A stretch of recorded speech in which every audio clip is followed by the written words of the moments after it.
Olá, conversa de peso de hoje vai fazer uma história sobre um universo aqui do ladinho, na nossa querida São Leopoldo. Um ambiente maravilhoso que eu tive a oportunidade de conhecer há muito pouco tempo e, claro, é totalmente encantador. Não tem como passar por lá e não se surpreender com aquele espaço maravilhoso de muita paz, um espaço muito gostoso e onde tudo é feito com muito carinho. Meu convidado de hoje, simples amigo, confiante em Deus. Natural de Cerro Largo, filho de seu José Inácio e da Dona Olinda, ingressou na vida religiosa em 1965. Em 1974 foi ordenado sacerdote. É formado em filosofia e teologia e recentemente lançou no Cicrei seu livro da coleção das Histórias das Casas. Hoje teremos uma conversa de peso com o Padre Inácio Spor. Padre Inácio, muito bem-vindo para essa conversa de peso. Muito obrigado. Sinto-me honrado pelo convite.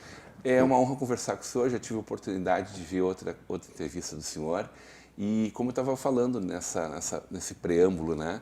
Eu fiquei muito feliz de ter tido a oportunidade de conhecer, e já estive lá em mais do que uma oportunidade, de viver, de saborear a cozinha lá, é maravilhosa, diga-se de passagem. Graças né? a Deus. Amém. Graças a Deus.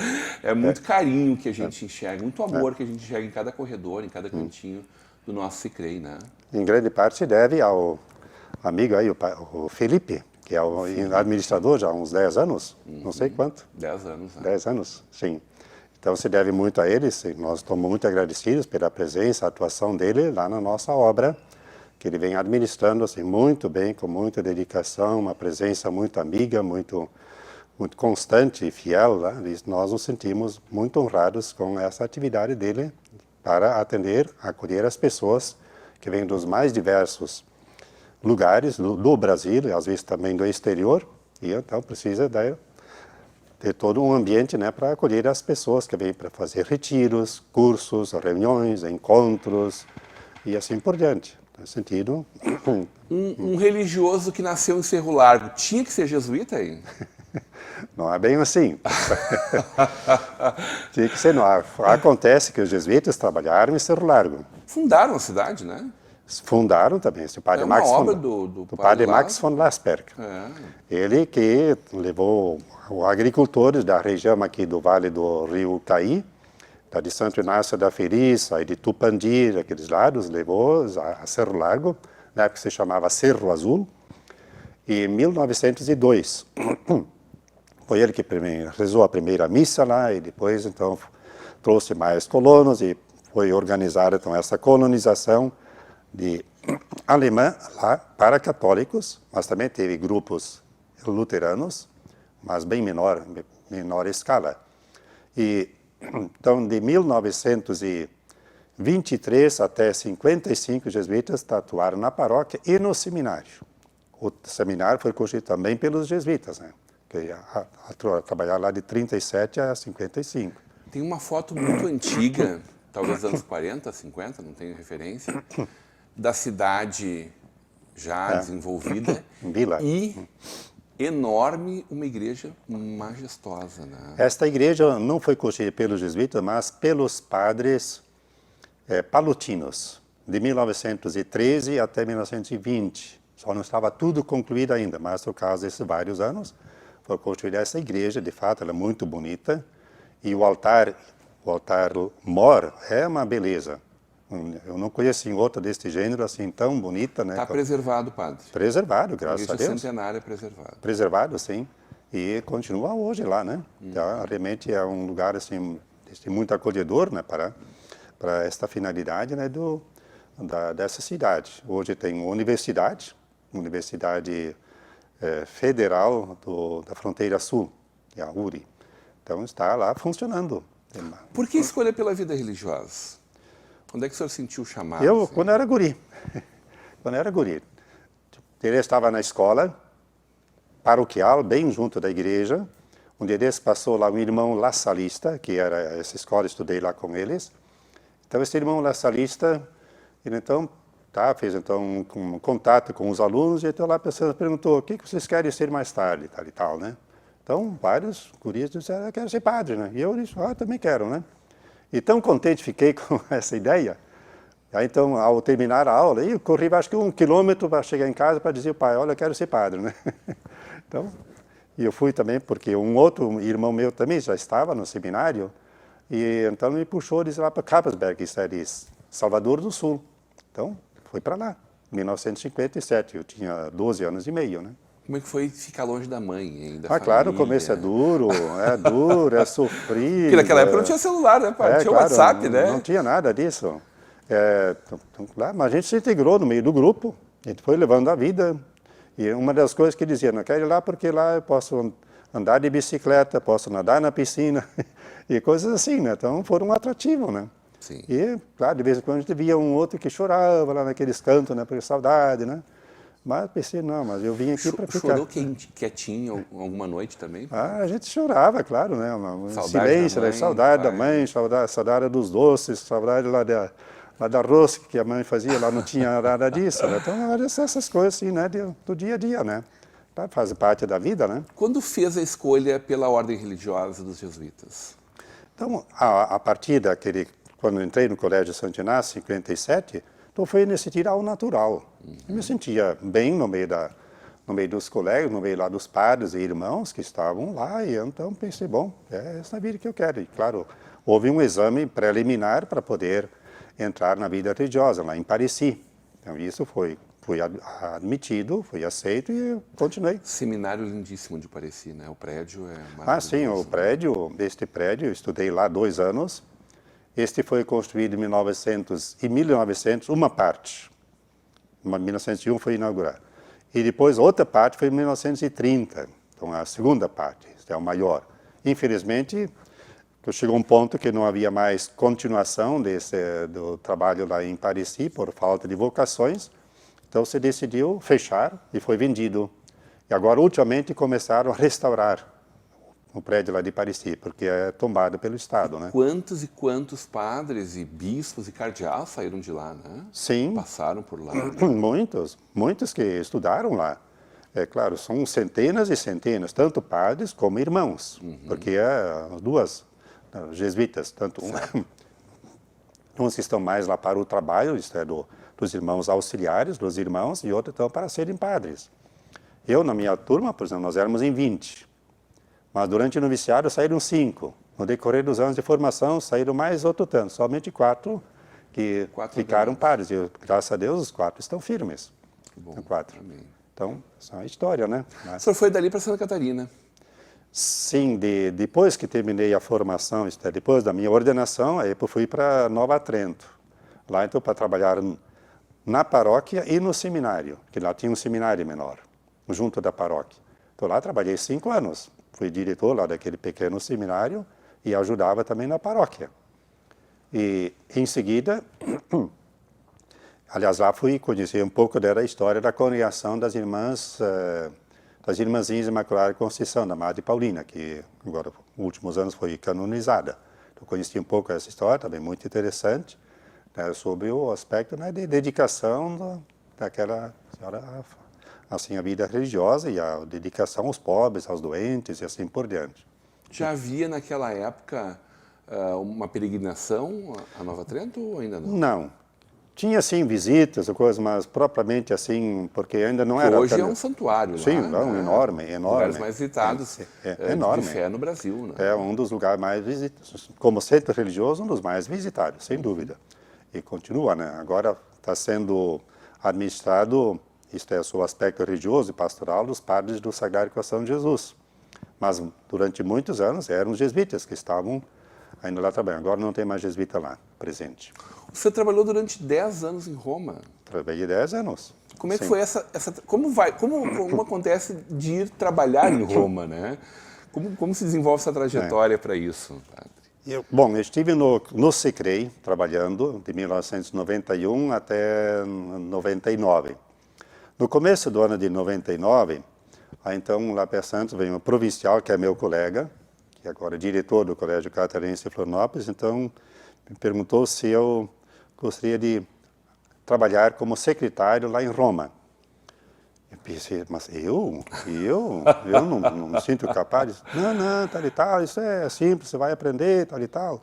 Aí, eu mal e mal sabia lidar ainda com o computador, né? Que estava assim aprendendo, né? Não, você vai, tem condições. Bom, depois então dessa conversa, eu digo, topo. Eu disse assim, eu tô pronto. E de fato, em junho, então, fui para lá. Então, para morar então lá no Colégio Pio Brasileiro, onde estão os padres do Brasil, estudando em Roma. Então, sediar lá no Colégio Pio Brasileiro. E para ser então secretário lá na Cúria, que então está bem pertinho lá da Basílica de São Pedro, onde está a nossa Cúria dos Jesuítas. Então, fazia diariamente essa caminhada até lá. Que maravilha. Cada dia de manhã, uns 30 e poucos minutos de caminhada, ao retornar de tarde, novamente caminhada, fazia isto, eu rezava o meu terço, enquanto ia, subia e descia as avenidas. Então, fazia esse trabalho, mas com muito gosto. Me entrosei lá naquele trabalho, na comunidade, que é uma comunidade internacional, porque são jesuítas, padres, irmãos de tudo que é país, né? Então, estou lá, trabalhando em mais diversos setores, tanto como conselheiros, como secretários e assim, diversas outras atividades. Então, me entreguei lá e depois também... Desculpe. Assumi também o... Pode estar se recuperando uma gripe agora, né? Assumi também o trabalho de secretário lá do Colégio Pio Brasileiro, porque tinha outro colega, mas ele teve que ser transferido, voltar ao Brasil, então eu assumi o trabalho de secretário lá. Então fazia simultaneamente esses trabalhos. Então, me dediquei bastante a esse trabalho de ficar parado em cima de escrivaninha para dar conta desses trabalhos. Teve oportunidade, imagino, nesse período, fica tranquilo. Teve oportunidade nesse período, imagino, de conviver com 3 papas. Não, 2. Não chegou a... João Paulo, João Paulo e o Bento. Ainda não estava pelos corredores o Papa Francisco? Não. Que eu saí de lá em 2009. Sim. Ainda o Bento estava em plena atividade ainda, né? Sim. Então, na época, estava na América do Sul ainda, o Papa Francisco ainda estava aqui na época. Sim, estava ainda aqui em Buenos Aires, né? Mas, lembrando que da ordem dele também, né? Sim, claro, a gente sabia. São da mesma ordem, mesma né? ordem, são sim. jesuítas. Apesar da escolha Francisco, que tem uma ordem franciscana, né? Algumas pessoas acham que ele é franciscano. Não, ele é mais pelo fundador, São Francisco de Assis. Muita admiração, por isso que ele escolheu o nome Francisco. E o Papa João Paulo II, hein? Bom, o Papa João Paulo II, claro, teve um governo muito longo, um dos mais longos da história. Primeiro, o mais longo é o do Papa Pio IX, que foram 32 anos. E o do João Paulo, de 26 anos. Bom, o governo dele, claro, ele sabe todas aquelas coisas que ele passou. E um ano antes da morte dele, nós tivemos um encontro lá do Colégio Pio Brasileiro, uma audiência com o Papa João Paulo lá na Sala Clementina, assim chamada, lá no Vaticano. Então nós fomos lá, éramos junto com os padres, irmãos e funcionários lá do próprio Colégio Pio Brasileiro. Então nós nos acercamos lá naquela Sala Clementina, estávamos todo mundo lá reunidos e cantamos também quando chegou o Papa João Paulo II. E, claro, cantamos aquele João de Deus, aquele canto... A bênção, mão de Deus, João de Deus, tá? E, então, ao chegar o Papa, ele estava na cadeira de rodas, né? Foi empurrado assim, solenemente para dentro e tal, né? E ao entrar lá, então, o secretário lá do Papa, não lembro mais o nome dele, esse cardeal, então ele perguntou ao reitor quem era o vice-reitor. Então, lá o vice-reitor então, me indicou meu nome, eu estava lá, né? Então, ele me chamou lá de volta, olha, vem aqui. Então, ele mostrou um texto, uma folha. Então, ele disse, olha, é o seguinte, o Papa, ele vai ler o primeiro parágrafo na hora do discurso dele.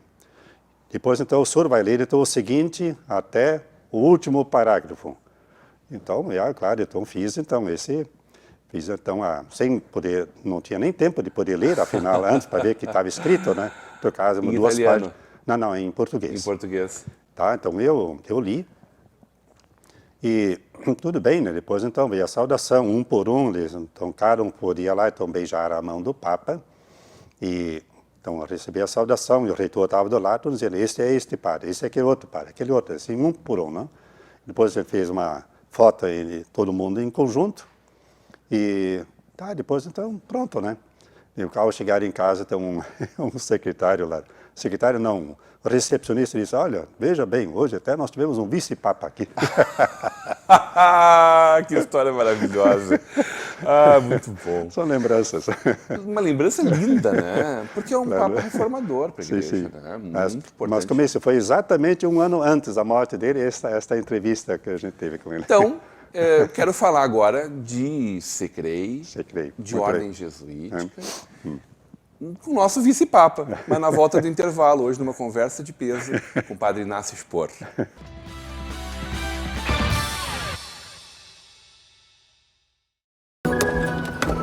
Quando o assunto é investimento, quem não se sente meio perdido? É preciso se orientar pelo mercado, pelos seus objetivos, pelas metas da sua empresa. Por isso que é tão bom contar com o Sicredi, para guiar você na direção certa. Temos poupança, fundos de investimento, renda fixa e previdência. Invista com a gente. Sicredi, aqui seu investimento rende mais do que dinheiro.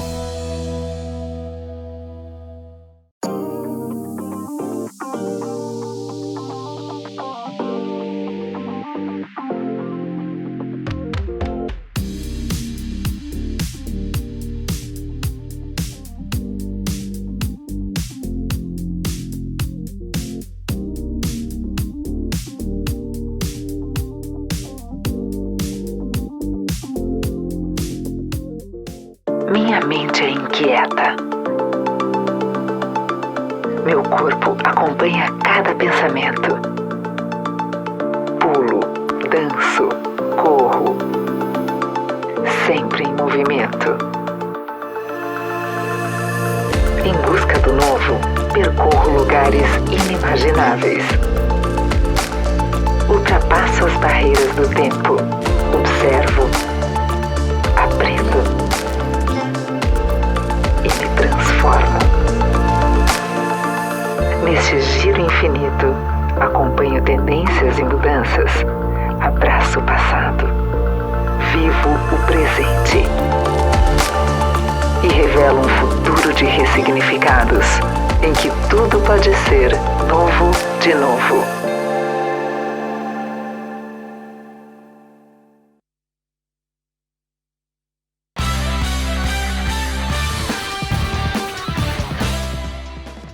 De volta para uma conversa de peso, hoje recebendo o padre Inácio Spor, no oferecimento de Sicredi, mais uma obra jesuítica que lá atrás, né, começou com o padre Amstad, que há 120 anos fundou o Sicredi, a gente falava da La Salle aqui, que também é nosso parceiro, nossa Vale TV, mas Sicredi, juntos construímos comunidades melhores, faculdade INH, em que você vive o conhecimento, Mercator Feiras e Eventos, a gente tem um encontro marcado na 0 Grau, em Gramado, em novembro, e o apoio de Locofer, fechaduras e acessórios.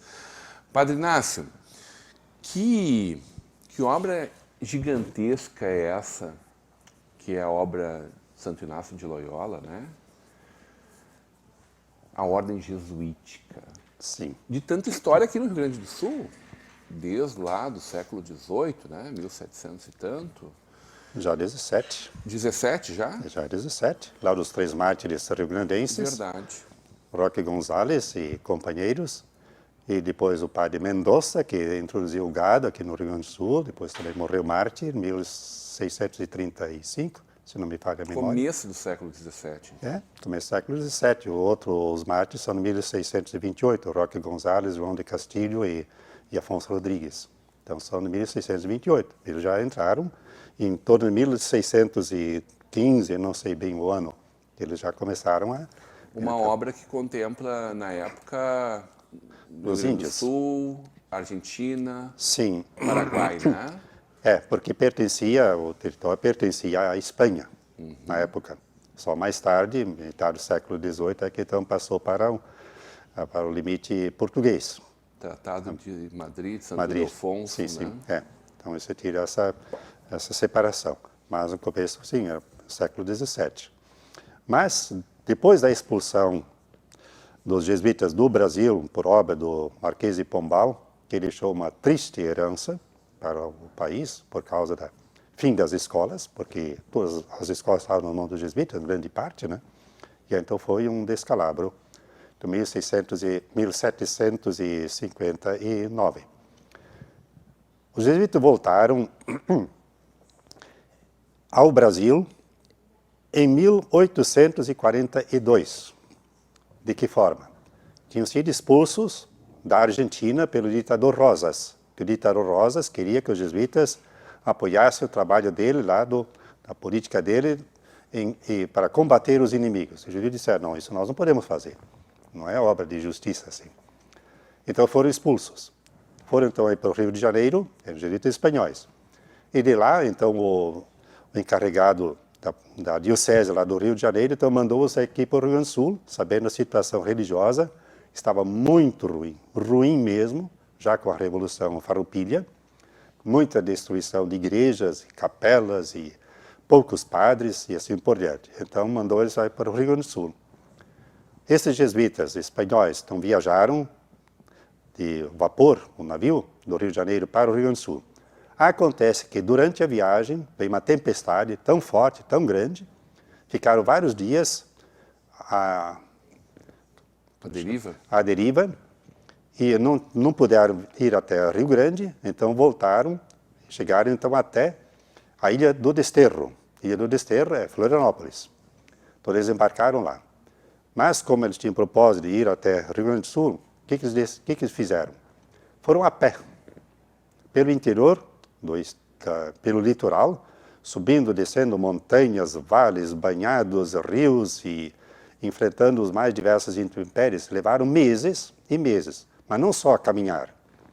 Onde eles passavam, havia um vilarejo, paravam para dar catequese, para dar instrução, fazer batizados e assim por diante. Foram assim sucessivamente, até chegar então em Porto Alegre. Ainda em Torres, eles fizeram um trabalho assim, magnífico de dar catequese, na época chamava São Domingos de Torres. E depois foram chegando até chegar em Porto Alegre. Ao chegar em Porto Alegre, então o padre vigário lá os acolheu, e então disse, bom, o que está acontecendo assim? Então mostraram uma carta, né, do encarregado lá da Diocese do Rio de Janeiro, disseram assim, então os acolheu na paróquia, e depois disseram, não, nós queremos trabalho missionário. Então, de fato, atenderam então, a população de Porto Alegre, naquilo que eles podiam fazer, visitar os doentes, fazer batizados, e atender confissões, assim por diante. E então se instalaram em Porto Alegre. Porém, eles eram tão pobres, não tinham nada, absolutamente nada, chegaram lá com fome e tudo, né? Então, teve uma senhora muito piedosa, e então teve pena dos pais, porque eles não tinham dinheiro, não tinham nada, nem. Então, os acolheu numa casa que ela possuía em Porto Alegre, bem pertinho da Ponte dos Açores. Tá? Ficaram morando lá, e então não precisaram nem pagar aluguel, inclusive outras senhoras de Porto Alegre então, também os ajudaram para lhes dar alimentos. Porque eles não recebiam, pelos seus trabalhos em paróquia, não recebiam emolumento nenhum. Então ficaram morando naquela casa durante uns 15 anos. E depois, então, deixaram aquela casa e essa mesma senhora, Araújo Brusque, ela então ofereceu uma outra casa, então ela ficava na rua abaixo da Duque de Caxias, em direção lá para o Guaíba. Então ficaram morando lá até de 1857 até 1889, ficaram morando lá. Porém, nessa nova casa, os jesuítas disseram, bom, era uma casa um pouco maior, mais acolhedora, mas tinha um grande inconveniente. Qual era? É que lá era o lugar onde a população jogava o lixo. E onde tem lixo, o criação de ratos e mosquitos e moscas e assim por diante.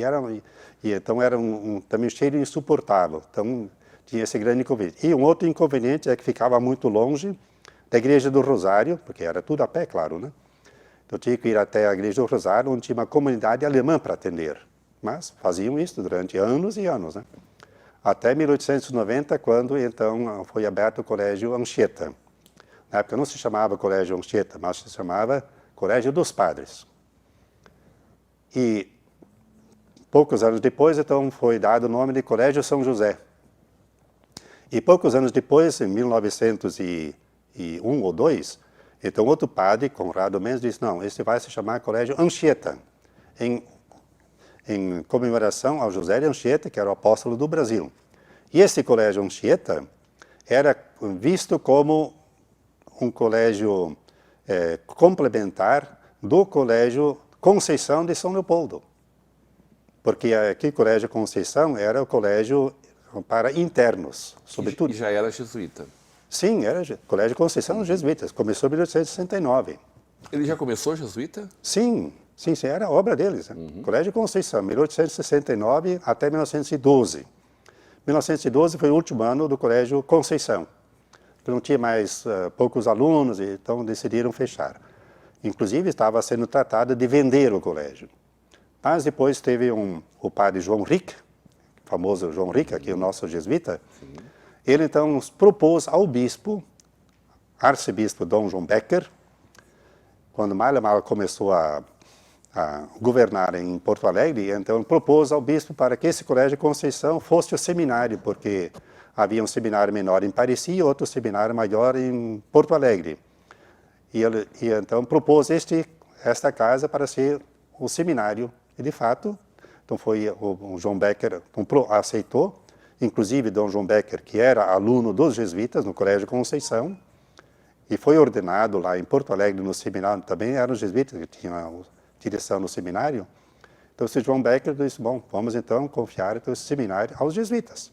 Então, o mesmo prédio que está hoje junto da rodoviária em São Leopoldo, prédio, né? que é conhecido como antigo Municinos, mas na verdade já era o antigo Colégio Conceição. Então, lá foi acolhido o seminário. Bom, este seminário, quando começou em 1913, começou com em torno de 140 seminaristas, pequenos e grandes. Mas no decorrer de um ano sempre era maior o número. Depois não tinha mais espaço.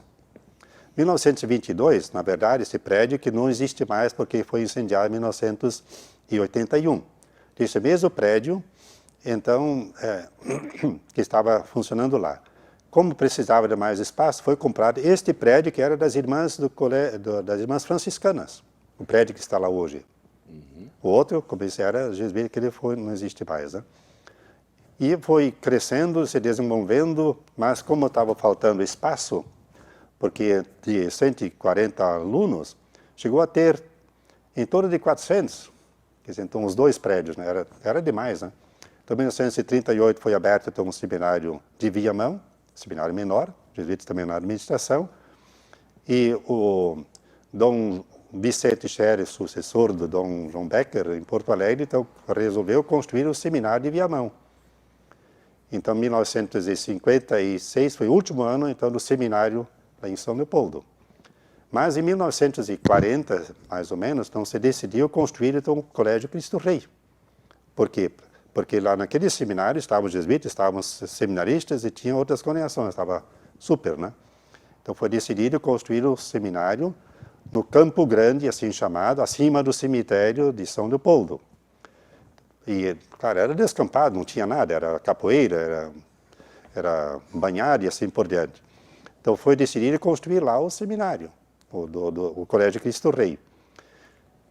Isso em 1942 foi inaugurado. Quem fez esse trabalho foram os irmãos jesuítas. Com o decorrer dos anos, assumiram tudo, porque lá não pisava mulher para fazer trabalho. Não se podia. Então, os jesuítas assumiram tudo. Cozinha, lavanderia, era limpeza, a criação de galinhas, de porcos, horta, pomar, rouparia, alfaiataria, destilaria, olaria, plantação das mais diversas plantações de acácia, de eucaliptos, porque ele dava de lenha, e assim por diante. Quer dizer, então era tudo assumido pelos irmãos. O próprio engenheiro, Colégio Cristo Rei, isto é, esse colégio aqui, né? Engenheiro era um irmão. Ele morreu no primeiro ano quando começou a funcionar. Depois, a outra parte do prédio, fica à direita, o prédio de 4 andares, aquele prédio também foi engenheiro, mas aí já era outro padre, era um padre Alberton. Então, e a estátua que estava no alto do prédio, esta sim foi uma obra de um artista de Porto Alegre, um escultor, um Steger. E quem mais também ajudou muito na construção foram rapazes interessados em serem irmãos. E esses então tinham tal da escola, começou a funcionar também em 1942, chamada Escola Santo Afonso. Mas normalmente então, a gente chamava os afonsinos, esses são os rapazes, né? E esses afonsinos também ajudaram também em todos esses trabalhos. De padaria, era cozinha, era limpeza, plantação, criação e assim por diante. E também eles tinham, claro, formação fora, nas escolas públicas lá de São Leopoldo, esses rapazes. E esse colégio Cristo Rei era para quê? Para dar formação aos estudantes jesuítas que queriam ser padres e irmãos. Então, tinha a faculdade de filosofia e faculdade de teologia. Essa é a finalidade do Cristo Rei. Então, como eu disse, a olaria, que fornecia, então, tijolos, telhas, ladrilhos, depois, então, outros trabalhos, serraria, todos os móveis, marcenaria, fazer tudo que de fazer camas, fazer portas, janelas. Pelos irmãos. Pelos irmãos, tudinho, era feito por eles. E tinha gente, realmente, era gabaritada há pouco tempo. O prédio é um primor até hoje, 80 até hoje. anos, e é um primor, né? Você pode olhar todo o prédio para ver se encontra rachadura. Nossa, é um primor. Tudo feito lá. Teve Teve muito agora, bem pensado, cada tudo, detalhe, detalhe. Né? Uma obra de arquitetura, de engenharia. por exemplo, de marceneiro. Agora, no começo do ano, faleceu meu irmão com 92 anos. Um marceneiro, um verdadeiro artista. Em capricho que ele tinha naquelas coisas que ele hoje fica admirado, né? E assim, só para dar um exemplo, assim, o marceneiro hoje está parado, porque não tem mais. Mas nesse sentido, então, o Colégio Cristo Rei, então, dessa formação, então, tirar os padres morando. No começo não tinha espaço que chega para acolher todos, não tinha. Que era tantos, então tiveram que morar numa casa pertinho lá do santuário, Santo Padre Royce. Lá tinha uma casa chamada Vila Gonzaga.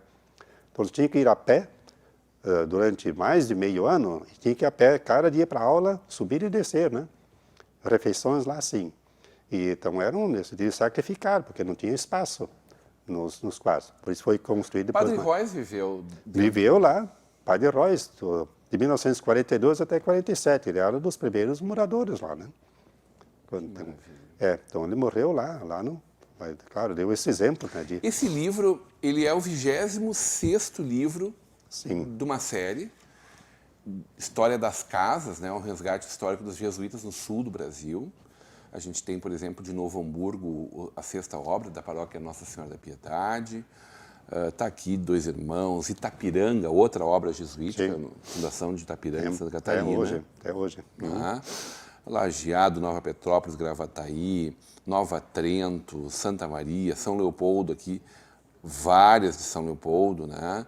Cerro Largo, evidentemente, né? São Pedro da Serra, Salvador do Sul, também um espaço Santa maravilhoso, né? Santa Maria aparecia aqui. Então, esta dedicada ao Colégio Cristo Rei, ESA e SECREI, escrita pelo padre Inácio Spor. Né? Sim. Um trabalho de pesquisa de muito fôlego, né, padre? Para recuperar toda essa história. Né? Pode ver como tem uma porção muito de fotos. Né? Muito ilustrado. E fotos históricas, as mais diversas. Ano a descrição, né, dos acontecimentos. De construções, de grupos de irmãos, de irmãos, de estudantes, dos afonsinos, dos padres, das ordenações. Quando havia uma ordenação de padre, normalmente a data era 7 de dezembro, era a data em geral escolhida. Essa data fez com que toda a comunidade se envolvesse, todos. Por quê? Implicava deixar a casa preparada para receber, claro, os estudantes que se ordenavam depois, no final do terceiro ano de teologia. Os próprios, aqueles ordenandos, então, umas semanas antes, faziam um retiro e preparação para a ordenação. Porque, claro, como eles receberam uma graça tão grande, significa uma preparação. Claro, uma remota, outra é próxima, então era por retiro. Então, para essa data, que era feita então, lá naquela capela, lá do próprio Cristo Rei, a capela ficava super lotada, porque vinham os convidados. Era a ocasião para receber pessoas, senhoras, que normalmente durante o ano, como eu não sei quando era para uma visita, mas normalmente, então naquele dia então, se abriam as portas para o pessoal poder entrar na casa, poder conhecer os corredores, as salas, a capela e assim por diante. Então nesta sala, nessa ocasião, de 7 de dezembro, então significava, claro, receber o bispo, que tinha que ordenar. Tinha que ter o coral, que tinha sempre coral bonito, né? Coral lá do próprio colégio, né? Depois, tem que fazer toda a limpeza, a ornamentação dos corredores, das salas, da capela, do refeitório, comida especial, cuca para todo mundo, imagina, para 300 pessoas ou mais, né? Tinha que ter cuca e bebidas e assim por diante. Outra coisa, organista. Aliás, aqui no livro também fala, pode ver, tem o órgão de bambu, que o próprio padre Odilon Jäger construiu. Ele, com a ajuda de um irmão marceneiro, foi inaugurado em 1952, na Páscoa, com a presença do bispo, com a presença do prefeito e autoridades, assim por diante. Pode imaginar a engenhosidade deste padre Odilon. Eu vi o caderno dele, os cálculos que ele fez para poder construir este órgão de bambu. Umas 200 páginas, os mínimos detalhes, os cálculos para cada uma das notas musicais. Tal nota, por exemplo, dó, bemol, dó, não sei o que, tal. Cada uma dessas notas com a sua descrição, qual é o tamanho, os centímetros e milímetros, o tamanho, a abertura, tanto do bambu, como também, então, de madeira. Esses cálculos, simplesmente, é uma coisa fantástica. Com o tempo foi melhorando. Hoje esse órgão não se encontra mais lá, mas está no santuário. Que maravilha, padre. E muitas histórias aqui. Tem. E eu queria muito poder aprofundar com o senhor, não só essas histórias, mas também uma perspectiva. O senhor que viveu lá em Nova Trento antes, quando não havia essa peregrinação, e falar um pouquinho também de como vai ser aqui, porque a gente está prestes a ter a canonização do nosso padre Royce também, né? Pois é, também estou trabalhando um pouco nisso. Imagino que isso vai dar um up, um crescimento. Já é, né? As pessoas não têm Para o povo é noção santo. disso. Para o povo é santo, né? Claro. Não, e já é o ponto de maior visitação de toda a região do Vale do Sinos. Sim. O maior ponto de visitação do Vale do Sinos, de turismo religioso, de turismo, não é de religioso, qualquer tipo de turismo, já é o Padre Royce, já é o Santuário Padre Royce. Falando nisso, o Guzmão, ele faz poucos meses, ele visitou o nosso encarregado lá da postulação, que é o Padre Cebolada. Eu estive com ele faz 3 anos para saber pouco dessa história. E então o Guzmão teve encontro com este padre lá na nossa Cúria Geral lá em Roma, e o Guzmão entregou 2 camisetas, uma para o próprio padre e outra para ser entregue ao Papa. E como fazer para entregar ao Papa? Porque não é cada um que pode, assim, qualquer hora entregar lá qualquer presente. Então, em julho, o Papa, festa de Santo Inácio, em geral, sempre procura estar também com os jesuítas, como é a jesuíta, né? Então, nessa ocasião, da visita do Papa à nossa Cúria, então, naquela ocasião, um padre aqui do Rio Grande do Sul, o padre Henrique Miller, então, entregou essa camiseta do Padre Royce ao Papa. Então, nesse sentido, foi entregue faz pouco. Estamos contando as horas, né? Bom, eu estou aqui. Adorei conversar com o senhor. Muito obrigado. Eu não falei ainda para dizer que ainda tem o SECREI, 1980 é que começou a funcionar a casa de retiros para esses mais diversos grupos, né? Então, nesse sentido, uma coisa até 1980, quando depois então passou para Belo Horizonte, dos estudantes jesuítas. E de 1980 até hoje continua então o Centro Espiritual de Cristo Rei. Que é um espaço maravilhoso, está lindíssimo. O pomar, tudo lá é muito bem cuidado do início ao fim. Como não podia ser diferente, mas é sempre importante destacar, é encantador mesmo. Hoje, numa conversa de peso, com o escritor do 26º livro da série História das Casas, um resgate histórico dos jesuítas no sul do Brasil, Padre Inácio Spor.